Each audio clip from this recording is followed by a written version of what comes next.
And so there's all of these power politics at play here that could have been used and to heighten the tensions for Han Solo, right? Han Solo's just here doing a job, but what he's really doing is he is subverting other portions of Darth Maul's operation here. It just felt kind of like they wanted to have some big character at the end of this movie, and they wanted to reveal Darth Maul, whereas like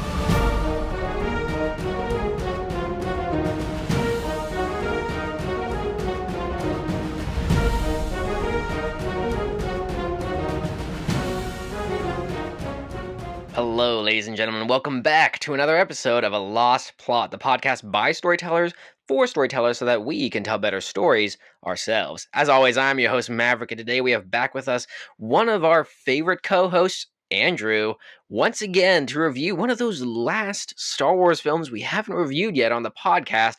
That's right, we're dealing with everyone's favorite swashbuckling adventurer, Han Solo, in the film Solo, a Star Wars story. This was written by Jonathan Kasdan and Lawrence Kasdan, and directed by Ron Howard. So, as always, we get into the meat of the issue as quickly as possible. I want to hear, Andrew, what your initial thoughts are and your rating was for Solo, a Star Wars story.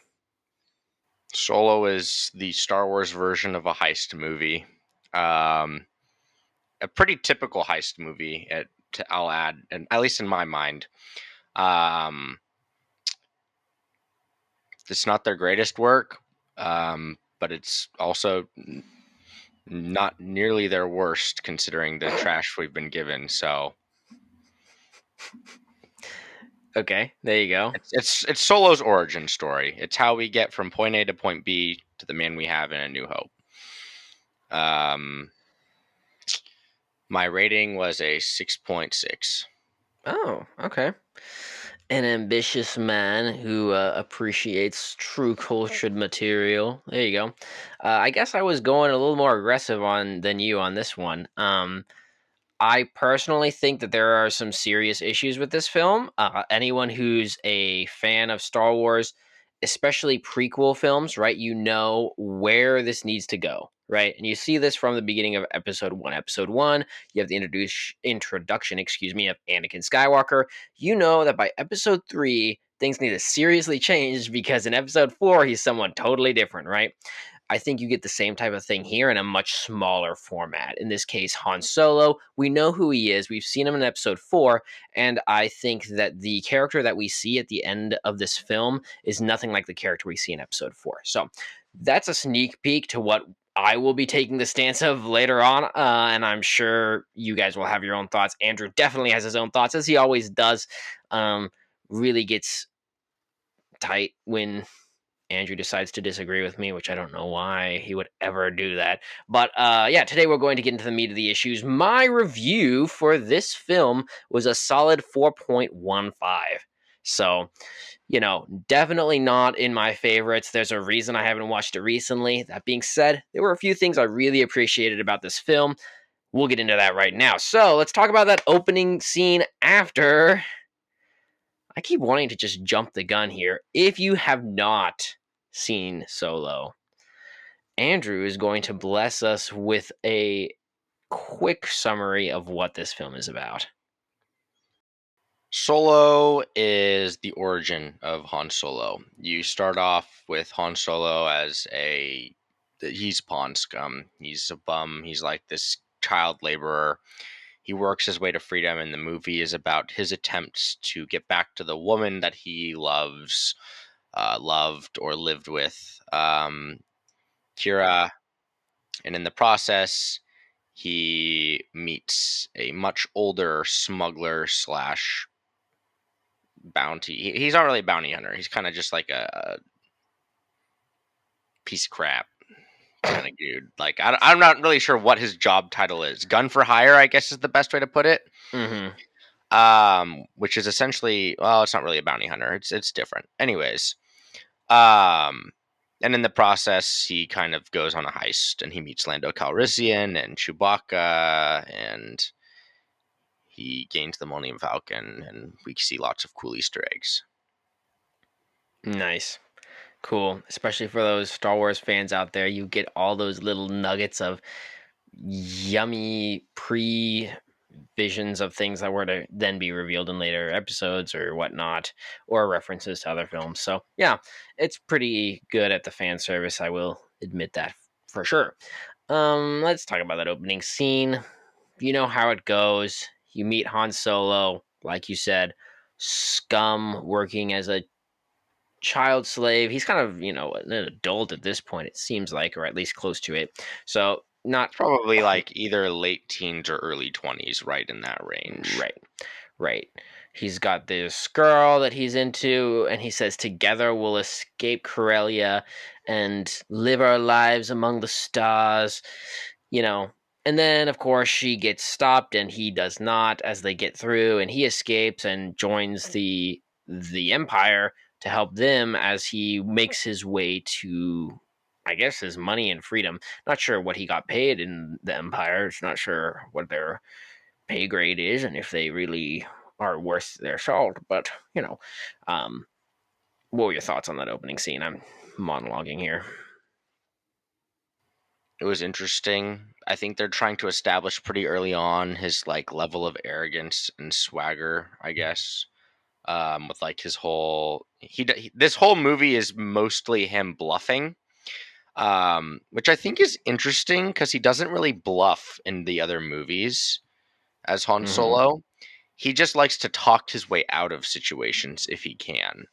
Mm-hmm. Um, but in this movie, his first resort is to bluff, and it Mm-hmm. does result in some humorous interactions, like when he tells them there's 30 hired guns on the Millennium Falcon, and then the Falcon just flies away.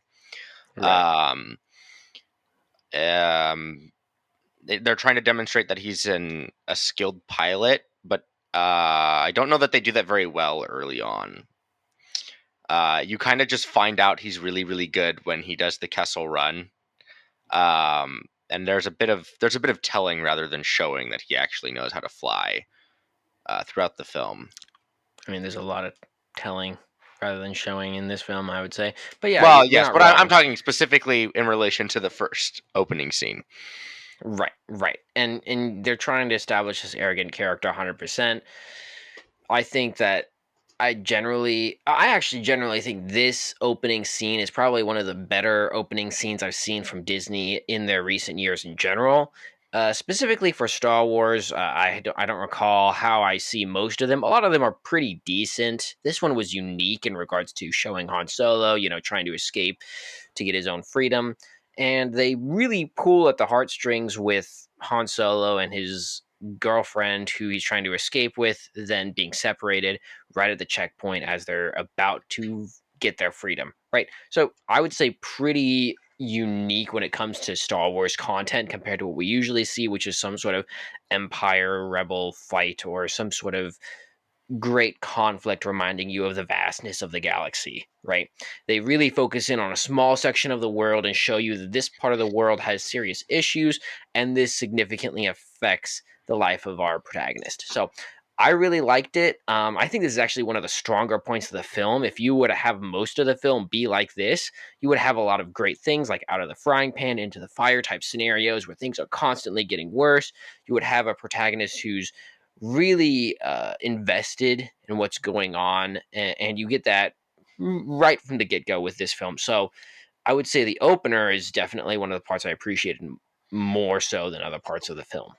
Um, you get introduced to Solo in this area, anyways, and Solo has a lot of development to go through. Right, he's this character who then joins the Empire, and then he joins the goons of Tobias. Wait, what's his name? Beckett. Uh, Tobias Beckett. There we go. Um, what was your thoughts on who Han Solo is introduced to us as? You've talked about it a little bit, but his motives, his how compelling he is as a character, his reasons for being involved, all that kind of stuff. Do you think he's presented well? I kind of had this thought early on in the movie, and it doesn't terminate like perfectly. But I was Mm-hmm. in my mind, I'm thinking Han Solo in this movie is just like a more boring version of Anakin Skywalker. He's a slave. He wants freedom. He has this idealized version of the world, and then that idealized version is meant to be shattered. I think the shattering of that world is not done as well as it should have been, and that's kind of where the movie has problems. I think later on, I think the platform upon which it builds is pretty solid, I'd agree with um, that. and I think that the problems kind of snowball. So it's like there are problems, smaller problems early on that terminate into bigger ones as the movie progresses. Hmm. And it's not like there's any one major issue in my mind. I think it's lots of little ones early on that become bigger. Does that make sense? Sure. And you want to give like an example of what you're thinking of when you see that? I think the biggest one is just the way Han Solo's character develops is he starts out as like this bright-eyed kid who like has this mission, right? He wants his Hmm. freedom. And then once he gains it, now his mission is to get back to Corellia to save Kira. Um, and they have this really, really strong character, Tobias Beckett, probably the best character in this movie, in my opinion. Amazing character development. He has so much depth to his character and so much that he can give to Han Solo's character. Because this is ultimately where Han Solo ends up being by episode 4, is the type of character Tobias Beckett is, where he says, trust no one. And now, granted, episode 4 kind of flips that, and that he like learns to trust and care for people once again, which is part of his arc. But the question is, how does he get there? And Tobias Beckett is meant to be that catalyst for changing him from this idealistic young man into the almost what's the word, apathetic, if you will, in Hmm. terms of like people. Disenchanted Yeah, individual. like Hmm. he just doesn't really care about people in general, and he's learned to just care about himself. Right. um and so I think that's probably the biggest problem, right? um and you don't really get that till the very, very end. But even when he's like, oh, I learned from you, people are predictable, don't trust anyone, he still kind of is giving, if you will, this idealistic type character.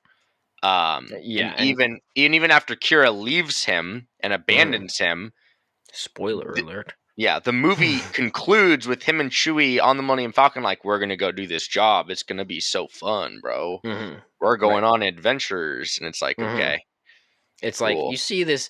There's a two-parter to his initial inception as a character in this film, right? One, he's talking about being this pilot amongst the stars, right? And owning his own ship and going off and having adventures as the night sky is beautiful, right? This idyllic world. And then there's the other aspect of it where he goes, and I want you, Kira, to be there alongside me, right? And this is his Hmm.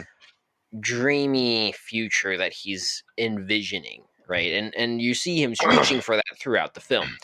The By the end of the film, you definitely see one of those two scenarios. The main one being him reaching out amongst the stars. And this is supposed to be this world that we then see him in episode 4, right? He's living the dream that he always wanted to, being Jabba the Hutt scumbag. So, I don't know. I well, whatever. That's a whole nother discussion. But the inception, I think, is good, and the idea is good. I think where we see him start from and go to is very different, but that's part of his character development. So, yeah, overall, his impressions at the beginning are great. He has these dreams, these visions for the future, and you look at what's in his way. A lot of big things. One, starting off as being a slave. He escapes being a slave only to be a dog of the empire, right? A dog of the military that does their bidding. And then he escapes that only to be underneath Beckett, which is a step up, admittedly. But then Beckett owes this huge amount of money that he can't really repay, and that becomes another thing, So out of the frying pan into the fire for his lifestyle and where he's trying to get, and it being in some ways ever unreachable, continues to be an aspect of this film, especially from the start. So they do very well in regards to having someone with strong motivations and not being able to achieve those things, constantly getting in his way. I do very much agree with the sentiment that it starts off with a solid foundation. Looking back at it, I remember well, I watched it this time and thinking, wow, there was a lot going for this film that I didn't even remember. These opening scenes are just awesome, and I actually really enjoyed seeing him be a stormtrooper, which I didn't even recall, and thought, wow, this was a really interesting side aspect for him to take. And in some ways, I actually think that plays into episode 4 pretty well, because in episode 4 he is the more competent between him and um what's his name? Luke Skywalker, hello, when it comes to them pretending to be stormtroopers on the Death Star. But, anyways, where was I going with that? I don't know. But overall, his character is solid. You see him going places. And then he gets reunited with Kira on the ship of this character known as Devon Dryden Voss. Voss, Dryden Voss, excuse me. played Dryden by Voss. Paul Bettany, also known as Vision. Nice. True. Thank you for the Marvel reference as we try to escape that universe. Um, what were your thoughts on? I don't. Maybe it's worth getting into the side characters now. I really want to fully analyze Han Solo, so I don't want to get too caught up in it. So But yeah, let's Kira's hold like a off big on. part of his character, right? It's integral to that. Um, I would prefer to save like Dryden Voss, the Crimson Dawn, all that for like a different. I mean, a unless there's different something episode. specific, Yeah, we'll just go. a different portion of the episode, unless there's Yeah, something yeah. specific you're thinking of. No. I think transitioning in my mind from he has these dreams and aspirations, things are getting in the way, to the real meat of opportunity for Han Solo, where he meets with Dryden Voss, and Kira's there, and Dryden Voss sends them off to reclaim this coaxium, which is the fuel for these ships to fly across the galaxy. And in doing so, he's reunited with this past love of his life, but also is presented with the opportunity to potentially escape from um, servitude, if you will. Now, Mhm. if he is the scumbag that we see him as in episode 4, starting in the film, I'm not going to get a huge point on this because you might say he's idealistic as a young man, but it seemed kind of stupid for him to follow Tobias Beckett to be responsible for the bounty that was lost when Tobias Beckett gives him an out. Says, all of this money that I'm owed, he's going to kill me, but he doesn't know that you were working with me, so escape now with your lives. And Han Solo says, no, we'll just take on the debt with you, because why the heck not? And Chewie goes, yeah, we'll do that. Seemed like your guys are just absolutely idiotic, but maybe he's just an idealistic man who says, oh, my new father figure, I love you so much, let me help save your life. Maybe, you know. I I don't mean, want to get too I, nitpicky on it, but it did seem yeah. unrealistic to me. So I think there's a couple of things. One, I think it's meant to be implied that he's doing this because he doesn't really have an alternative, right? Sure, he has his freedom, but he has no way off this planet, no ship, no money, and that's why he says, "Are we still getting paid if we do the job?" And so that's one portion of it. But two, Mm-hmm. I think this movie is meant to imply kind of what you get out of episode 4, where Luke tells Han, like, "I know there's good in you," sort of thing. Mm-hmm. Like, even though Oh, you're yeah. hardened, and Kira echoes this later on in the movie, where it's like, you're still the good guy, even though I think it's done poorly later on. It's meant to demonstrate, like, he does care about others, but what this movie was meant to accomplish, and whether or not it did is what I think we're going to end up talking about a lot. Mm-hmm. Mm-hmm. It's meant to accomplish showing that even though he is the good guy, he's learned that he needs to put himself before others.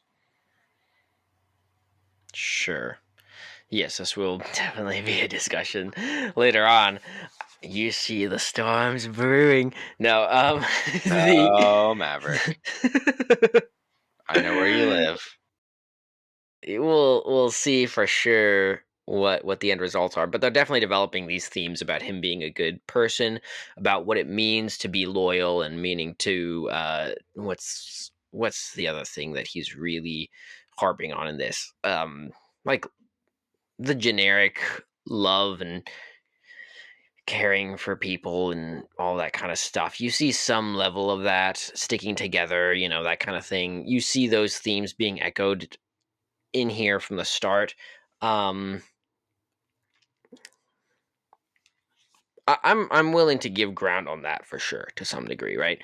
I Yeah. think that just because you do see those themes, I don't think that they're super well developed simply because they say Han Solo is a pretty loyal person from the start. He's idealistic, he has these dreams and whatnot, and he continues to be loyal to, say, Chewbacca and to the other people that he cares about, even to some degree until the very end. Tobias Beckett, Kira, these other characters in the film continue to be core people to him, and he will do whatever it takes to stick by them no matter what. And you see that from the very beginning when he accepts this responsibility of sticking with Tobias Beckett to help him pay off this debt.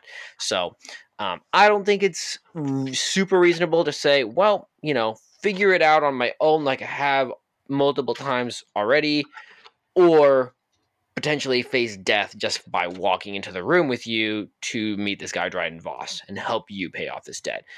Didn't seem super reasonable to me as a motive, but we're gonna go with it. I think you can make the case against me, and I'm fine with that. So And I also don't I'm really care all that much about this point.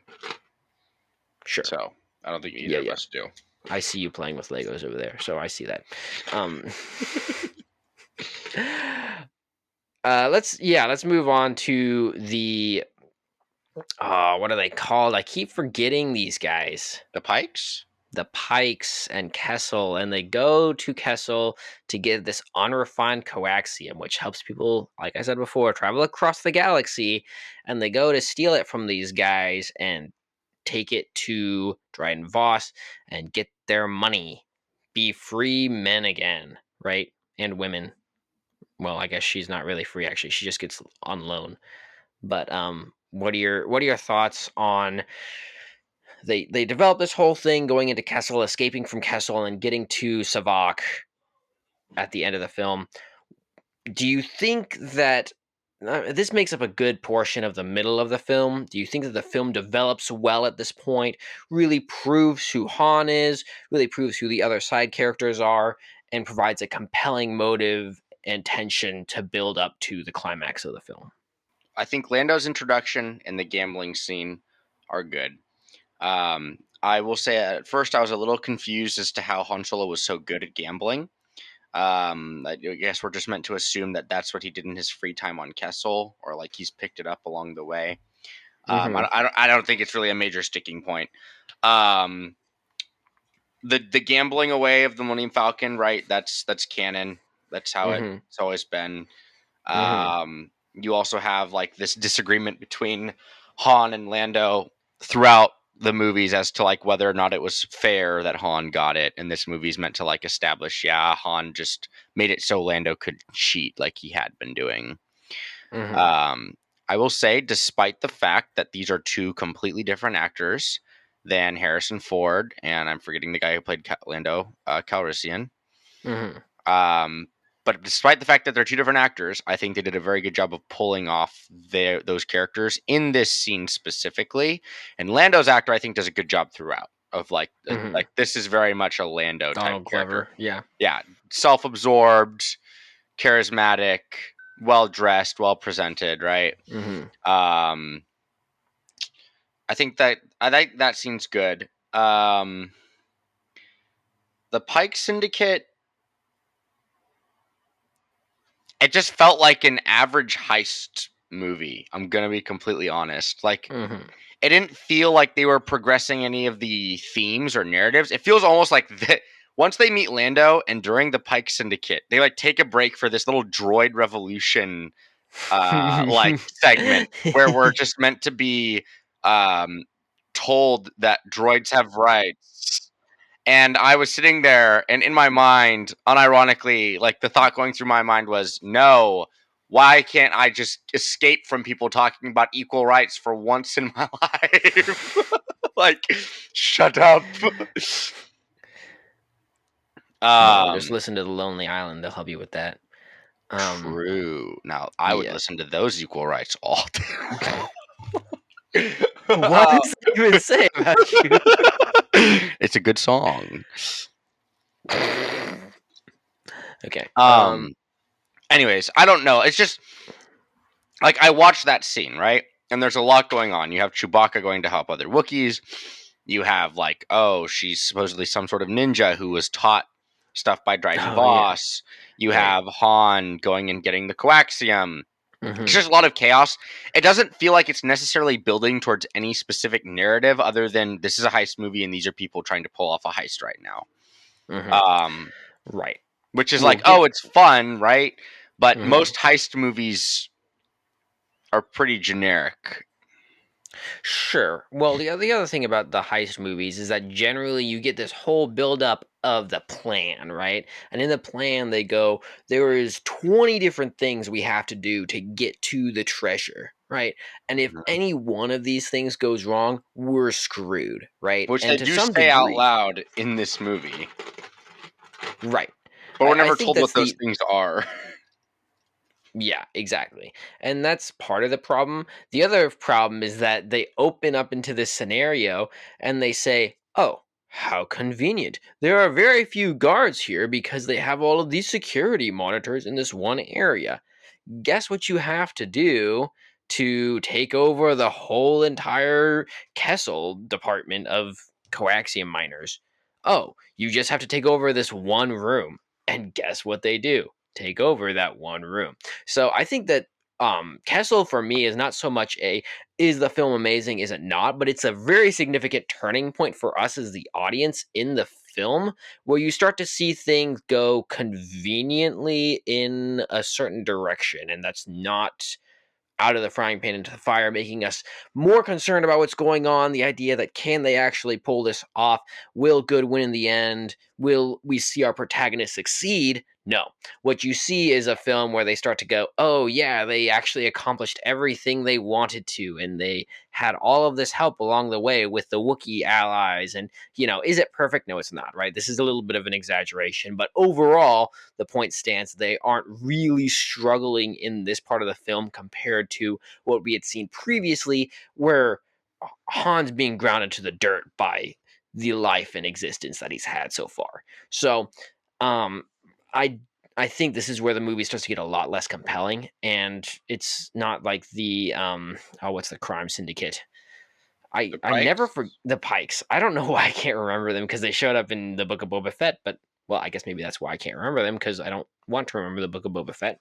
But the I mean, I think the Pikes overall are actually a very interesting organization, and it adds to the variety of the Star Wars universe. If you're a Star Wars fan, right, having the idea of the Pikes and the Crimson Dawn and the Hutts and all these other groups that are these crime groups that work together or work against each other or fight, right, adds a very interesting element in how some of these groups are mainly focused in the core. Some are completely focused in the outer worlds. Some of them are, in the rim and whatnot. Some of them are somewhere in between, which is what I get the impression the Pikes are. I don't know for sure. Andrew can verify that, but the impression is this idea that the world is bigger than what you realized, and it adds a flavor to what you're watching.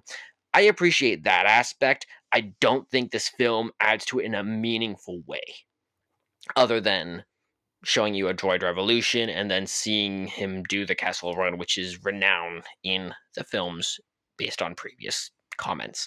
So that's all I have to say on that. Don't want to harp too much because it's very easy for me to do. I apologize. But that's what we got.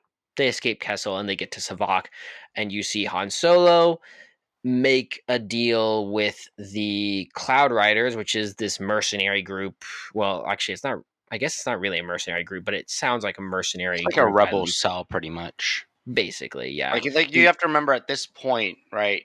Han Solo. This is probably only about 10 years into the Empire's existence, so the rebellion hasn't truly formed in an organized fashion. It's more rebel cells at this point. At the time you find the rebellion in A New Hope, it's been organized for like the past few years. And they've become more emboldened, which is why we pick up there because it's where things start to actually happen in terms of conflict between the rebellion and the empire. The time you find yourself now, there are rebel cells. Like Saw Gerrera has his own rebel cell. The TV show Star Wars Rebels, you have a rebel cell led by a Jedi, but it's only like 6 people. As time progresses, those cells begin to like join together and create what is known as the Rebel Alliance. So they are meant to be a type of rebel cell, I think. So yeah, I mean, you get the Cloud Riders, who, were this mercenary group ish rebel cell groups. That's what we were just talking about. Um, Yeah, and that's the thing where you get introduced to Infus Nest, who's this leader, who's this girl, who's saying we have to fight the Empire and we need your help. And Han Solo gets on his noble high horse and says, "You're right. Let's take all of this money and the freedom we were about to buy and give it to you so that you can fight the Empire, because I do hate the Empire. So good deal." And Tobias Beckett says, "No way, Jose. I'm not part of this deal. Goodbye. Have fun doing it yourselves because I can't stop you." And then you have the whole Dryden Voss showdown. What were your thoughts on the climax finale of this whole film, Andrew, where they have the showdown with Dryden Voss? Plot twist, another plot twist. I saw your next move. No, I saw your next move. No, I saw your next move. The foreshadowing from the not Sabak, the hollow chest with Chewbacca and Tobias, where he's like, you have to see your opponent's move. If you think a few moves ahead, and boom, you can win. Awesome foreshadowing. Definitely better than Attack on Titan.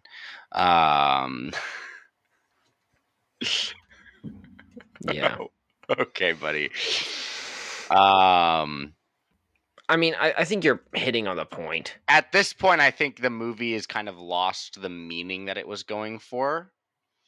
And it's more just gone full tilt into the let's have a heist movie where there's twists and it's cool and fight scene. Right. Well, I think the revelations that they're having here, these big plot twists, it's supposed to be this thing that adds intrigue and surprise to the film, and to some degree, sure, it does add some surprise to the film in regards to, haha, I betrayed you, and then it turns into, haha, I knew you would betray me, so that's why I did this. Well, I knew you knew I was going to betray you, so I did this, and then It's giving Princess Bride. yeah, exactly. It's so it becomes too much, right? And we've seen different aspects of too much in a climax in other reviews. If you look at a review of Iron Man 3, you see this for sure, where you get fatigue from so many showdowns with the primary antagonist, like 3 in a row, where you think he's dead and then he's not, and then you think he's dead and then he's not, and then you think he's dead and he finally actually is dead, right? Like that, you by the time you get to the third one, you go, okay, what is this? I don't like, please just kill him already so I don't have to see them try to kill him a fourth time, right? In this case, it's that same principle applied to plot twists where they go, oh, I saw this coming. Well, I saw this coming. And then it goes back and forth over and over until you go, I don't even care who betrays the next person. Just please, can somebody die so that they stop saying this, right? And Exactly. it's this idea of revelation exhaustion, if you will, where there's so much of it that you don't even care that it's a revelation anymore. And I think that that speaks to how you can have a lot of small marbles or you can have one big boulder, right? And you can choose which of these is you're going to reveal in a film. I don't think people care about pennies, right? They don't care about the small marbles. It's not going to make a big impact. You really want to make your revelations, especially if they're going to be at the end of the film, punchy, right? You want it to be meaningful to the main protagonist. You can make the argument, right, that the Kira revelation is somewhat that could have been the big punchy revelation that she betrays him at the end. Because they foreshadow that so heavily with literally a discussion between her and L3, the robot, early on. It's not really that surprising. But, you can make the argument that Kira betraying the one that she used to love when she was on Corellia could be a big revelation, right? So they had potential there, but they shot themselves in the foot, in my opinion, and it really drags out the climax and makes it way less meaningful. So really a low point, if you will, for this film, where they started off with such a great foundation for this character, all that he's building up to, and then you have Kessel, and then from there it kind of ekes out till you get to this, where they're going, ha ha, ha ha, ha ha, gotcha, gotcha, gotcha, gotcha, gotcha, gotcha, gotcha, gotcha, gotcha. And then you go, okay, great. Why? And you're not impressed. I wasn't impressed. Clearly Andrew wasn't impressed by that either. If you're an audience member and you weren't impressed, leave us a comment down below for the algorithm's sake, not because we're actually going to respond to it. What are your thoughts on overall Han Solo's progression in this film? That final confrontation with Tobias Beckett seems to have some meaning to his character. If you also want to discuss his conversation with Kira about being a good guy here, that can also be meaningful. But you see, does he change as a character in this film? And was it impactful for you as a film? I mean, I think we're told he changes, but it's never shown. I would argue it's shown otherwise. Sure. I mean, yeah, because I guess it's hard to say because it's not really. It's hard to say shown otherwise when it's just like he stays the same, I guess. Sure. Well, I mean, it's just like in my mind, he's not moving in any direction. If that makes sense. Yes, I would agree with that. I'm not disagreeing with you. I'm just like, I'm not sure I'd go all the way to say it shows the opposite of. Anyways, we're agreeing. Well, specifically for the audience's sake, right? If you look at it, you see that he's a guy who's cocky, who is also loyal to his friends, who has this idyllic vision for the future and wants to help people, right? By the end of the film, you see a character who's still cocky, who still wants to be loyal to his friends, and still is trying to help people, right? Now, regardless of whether or not that's authentic to the true Han Solo we see in episode 4, which I would argue it's not, I think that you get the impression from this that this is a character who hasn't changed at all or learned anything new from the story. And they try to force it in at the end where Kira's like, you're a good person. And then he goes, no, I'm not, trying to affirm this idea that, oh, I am the scumbag scoundrel that you see in episode 4. But everything that he's done at this point, he literally just gave away millions of dollars or the equivalent in the Star Wars universe for free for this people for this noble cause. And he shot a guy who used to be his mentor to do it. So to say that he is now this person who is the scoundrel we see in episode 4 when he's giving away a fortune is questionable to say the least, considering who we see in Star Wars episode 4, this guy who's desperate to pay off debts to Jabba the Hutt and all of that good stuff. So, I don't think that what we see where he says, oh, I'm a bad guy, trying to affirm to you as the audience, believe me, we have completed this arc. It's like, no, you really haven't. And Tobias Beckett is a last long shot effort at that, where Han Solo turns on Tobias Beckett and shoots him, right? This guy who used to be his mentor, he ends up shooting before his mentor can shoot him. Tries to complete that arc. I just don't buy it, because even in that, he's like, oh my goodness, I love you so much, holding him as he bleeds out. I don't know. I mean, feel free to push back, Andrew. I just don't see it. I don't buy it. I'm not really feeling the need to push back here, to be honest. Nice. Great. Wow. Andrew and I agree on something. That's insane. I think, like, I'm going to take the liberty of moving on to something else that bothered me about the movie. The villains of this movie. Because there was so much opportunity here for heightening tensions, right? You're dealing with, so for quick background information for you and for those who don't understand the crime syndicate we're dealing with here, it's called the Shadow Collective. Darth Maul is at the head of it. He started this organization during the Clone Wars, taking over the Death Watch, which is the Mandalorian like nationalist group, if you will. Think of them as just terrorists, and their motive is Mandalorian nationalism, because the Mandalorians at this point have become pacifists. Takes over Death Watch, Death Watch splits. You have the Night Owls, you have the other factions of Mandalorians, and now you have what's called the Crimson Dawn. yes, exactly. Well, I'm actually not 100% sure if Crimson Dawn and his version of Mandalorian, the Mandalorian Super Commandos are his like elite group, and Okay. so So they might be he like an elite faction within the Crimson Dawn, yes. but Now it's Darth Crimson Maul and his Dawn, what makes lackeys. yeah, what what makes Darth Maul's Collective so crazy is that he has united many different crime syndicates. Like the Pikes work for Maul.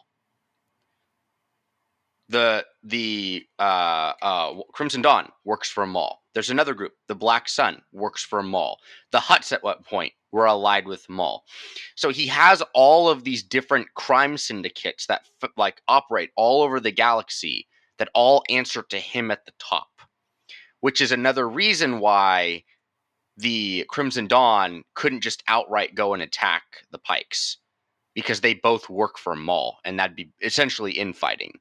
And so there's all of these power politics at play here that could have been used and to heighten the tensions for Han Solo, right? Han Solo's just here doing a job, but what he's really doing is he is subverting other portions of Darth Maul's operation here. And then you also have Darth Maul being revealed at the end.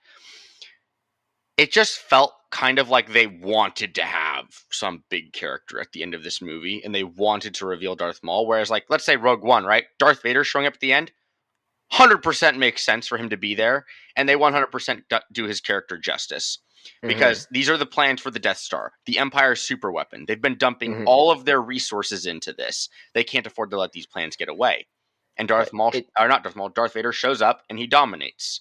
Right. Well, it also like smashes right up against episode 4. And if you Yeah. watch Rogue One and then immediately watch episode 4, it flows naturally together because it's meant to be basically the next scene in this film. So, Exactly. yeah, that one totally makes sense. Because Yeah. you see Darth Vader from the very beginning of episode 4 versus, in this case, Darth Maul, it's like thrown in there for the good looks. Yeah. I mean, don't get me wrong. It's cool to see Ray Park with, I don't know why I'm forgetting his name right now. Sam Witwer voicing Darth Maul, right? I'm not entirely sure why he turns on the Maul lightsaber. I don't think it was necessary at all, but you know, it's cool. Sure. And I think that just kind of adds to my point that they wanted to have Darth Maul there and show him. I think it was a bit of a waste of a use of the Shadow Collective, though. And I don't think they really did the Crimson Dawn justice. I think they also, like, this going back to the Pikes, they made the Pikes really impotent in this movie. Like, the Pikes are meant to be this force to be reckoned with. Like, the Republic didn't even mess with them when they had the clone army, right? Like, this is a force that no one touches, even though they deal in illegal goods during the time of the Galactic Republic, which is spice. Now here they have these mines in not Corellia. What is the planet? I'm completely blinking right now. Kessel. Yeah, Which isn't it like a asteroid actually? I didn't think Kessel was a planet. yeah, maybe it is an asteroid. Although again, they didn't really spend much time on the world building here, other than just we're here to steal fuel, and now we're going through this space gas place that you die if you go into, but we all know that Han Solo can just go through anyways. Because he has a supercomputer. So I don't know. I was disappointed in the villains, and I think it's unfortunate because, like, I think that the Shadow Collective has so much more potential for being an interesting, not an interesting adversary in a film, right? The threat than even the Empire does, because the Empire is much more of a straightforward threat. The politics are pretty, like, there's a very specific hierarchy there. It's all out in the open. Whereas the Shadow Collective is very much like it is intentionally not like public information who's in charge of who answers to Mhm. whom. And that's why, like, when they Mhm. talk about who Dryden Voss answers to, they say even he answers to someone, but they don't ever mention their name. Mhm. Exactly. And I think that is interesting to analyze how these different factions in the universe are different based off of what they grew out of, right? So you see the Empire, even though it's a completely new system compared to the Republic, it is one that has grown out of the Republic, and so it has a system of rules and uh, forms that it follows in order to keep peace within the galaxy, right?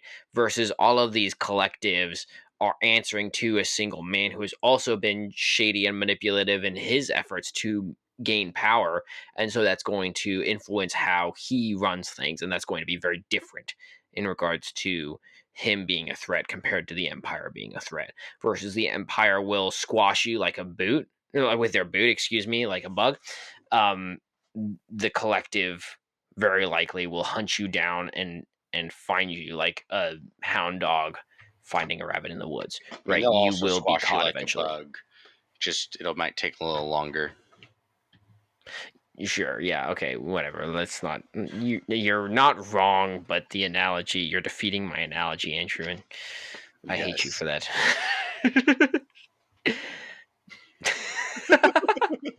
Just kidding. And if anyone knows me and Andrew, you know I don't hate him. Actually, I'm not making that joke. Let's move on. What are your thoughts on the side characters, Andrew? We already talked about the villains to some degree, and I honestly have no issue with anything that you've said. I am curious. You mentioned Tobias Beckett to a large degree. I don't know if you want to go into him more or Kira more, and then maybe an honorable mention to Chewbacca and Lando. So Tobias Beckett, I think his character's great. He's consistent. He does exactly what he needs to do. Mm-hmm. Unfortunately, they don't like translate that very well into influencing Han Solo's character as it should have. I don't really have anything to say other than like I think Tobias Beckett was good. Like he represents this character who's lost trust in other people, and he watched the people he cared most about die. And so at this point in the movie, he's become completely apathetic to life in general. Mm-hmm. Um, Now Kira, I have some issues with. Primarily because there's this whole thing going on throughout the movie where it's like Han Solo comes back and he's like, "Oh, we're finally back together again. My life's purpose. Now I don't have to go back to Corellia."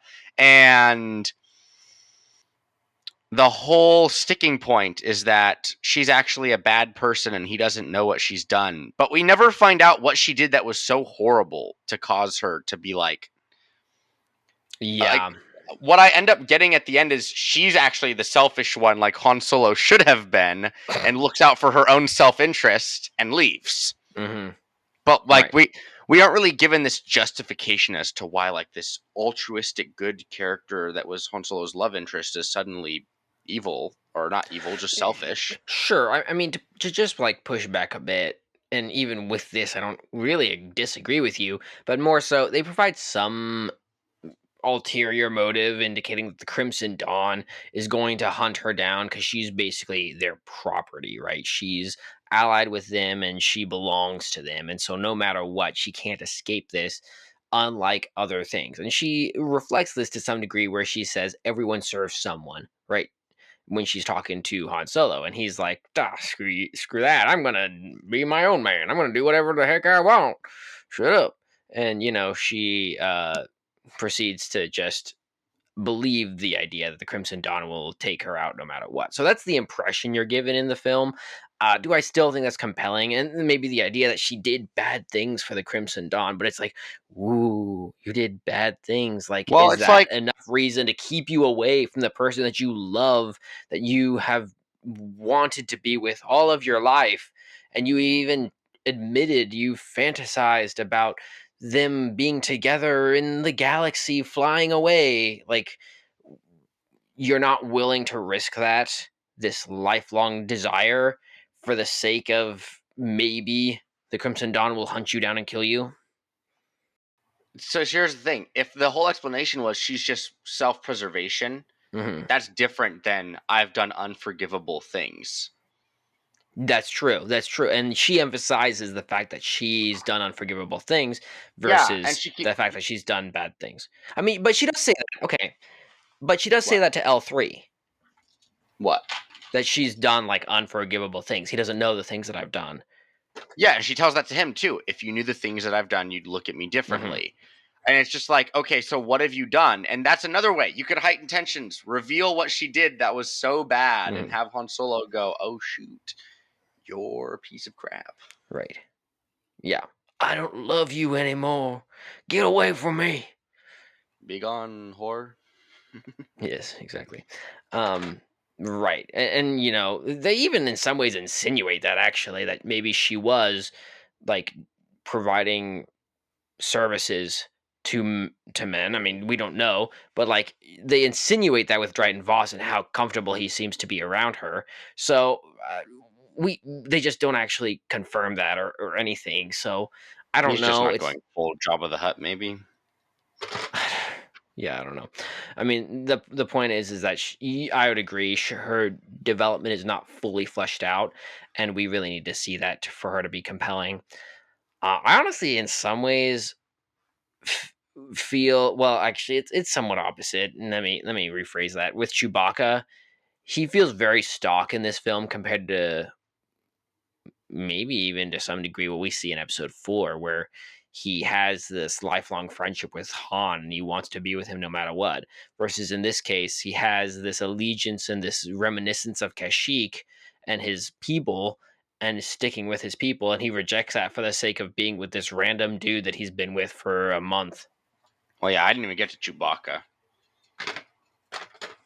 I think they're like reminiscing of his people being there was like thrown in there and did like nothing for the story. If It, if if like ruined it, maybe hmm. like Yeah. not ruined but tarnished it. Because yeah, Chewbacca and no other portions of the Star Wars movies is he like, oh my people, other than like the very end of Episode 3. Right. Cool. Well, what are your thoughts about the lasting impact of this film? Do you think that this film is going to have meaning to Star Wars fans or even to culture at large moving forward into the next 5, 10, 20, 50 years? I mean, what? When did this movie come out? Good question. Do I care? I think it was like it was 2018. I was right. Nice. It's only been 7 years, and I've already forgotten it exists unless somebody brings it up. Honestly, same. Yeah. The thing is like Rogue One, right? Rogue One comes out. It fits perfectly within the overall timeline. It's a phenomenal movie. We talked about this on the last Star Wars podcast, Right. or last time we covered a Star Wars movie. This movie is attempting to like play into that greater Star Wars arc, right? Of Darth Vader, if you will, from episode 1 to episode 6. And it doesn't really do that. And I think like the major disconnect for people, and I mean, I remember watching this movie when it first came out and going, "This guy isn't Han Solo." Right. Exactly. Exactly. This movie is called Solo, but I think the main driving reason why this movie so often gets forgotten is that it is not the Han Solo that people know and love, and at no Mm-hmm. point in this movie is he the Han Solo that people know and Mm-hmm. love. And so because Han Solo is such a lovable or not lovable, sorry, loved character, I very much do not think he's lovable in the first Mm-hmm. and 4, 5, and 6. But because he's so loved by so many people, he is very recognizable. There are things about him that people will be like, okay, that's Han Solo. Which is why even when Episode 7 came out, it was like everything he did, yeah, that's Han Solo. It makes sense why he's doing these things. He's just an older, grumpier version of Han Solo now. Mm-hmm. Right. Whereas this one is like, oh, he's idealistic. And that's why at the beginning of the movie, it's more forgivable. As the movie progresses, though, you're kind of just like, where's Han Solo? Mm-hmm. Mm-hmm. Right. If Um, this is a story of transformation where the character goes and as a prequel grows into the character that we expect them to be, when does that happen? Right. And we Precisely. don't see that happen in this film, which is why it's so jarring and frustrating for anyone who's watched episode 4, at the very least, fans of the Star Wars universe to go, this is the character I know, and this is the character we were left with at the end of Solo, and they're not the same. I it's a Star Wars movie. It's not horrible, but in my mind, this is like on the level of some of those forgettable Marvel movies too. Like almost like Thor: The Dark World. It's just like so packaged. It's stock, if you will. So it's not like it's horrible, but it's not memorable. It's not amazing. It's not even necessarily good per se. I don't even know how I gave it a 6.6. Like I remember looking at it and just going, I just remember going, okay, well, I guess it's a 6.6. We'll see what Maverick got. I was like, because, and the thing is, I typically will just fill out the little questionnaire and just tell you what number I got. But like, if I'm giving this one out off the top of my head, I'm probably giving it like a 4.5 or a 5. Right. Like, it's right down the middle of the road. Yeah. That's insane. So, we have yet to see something that will top Rogue One, in my opinion, coming out of Disney. That's it. That is. Right. Well, maybe we'll see that with the new Darth Maul series or the new Skywalker film. Not Skywalker, Starfighter film with Ryan Gosling. You know. To be fair, the Maul thing is a series, so it's not a movie. I think Andor it definitely beats Rogue One, but that's a series, so I'm not really counting those right now. I just like Skarsgård. I'm gonna be honest, Skarsgård hits hard most times when he's in films. Even in the stupid scenes he plays as the maniac in Thor: The Dark World, I love Skarsgård. Skarsgård's great. Andor's phenomenal, partially because of Skarsgård. So there are as few actors other than him and like Cillian Murphy that I'm like, these guys, I love this. I will watch this film. But definitely, anyways, I'm getting on a side tangent that has nothing to do with this film. So, enjoy. But yeah, I don't think this movie's gonna stick around, and that's all I'm gonna say about that. That feels like the pod to me. I don't know about you, Andrew, but I think it's about time to shut down shop and call it good. Yeah, I mean, I don't have anything to add. Nice. Well, that's it. We'll see you all next time.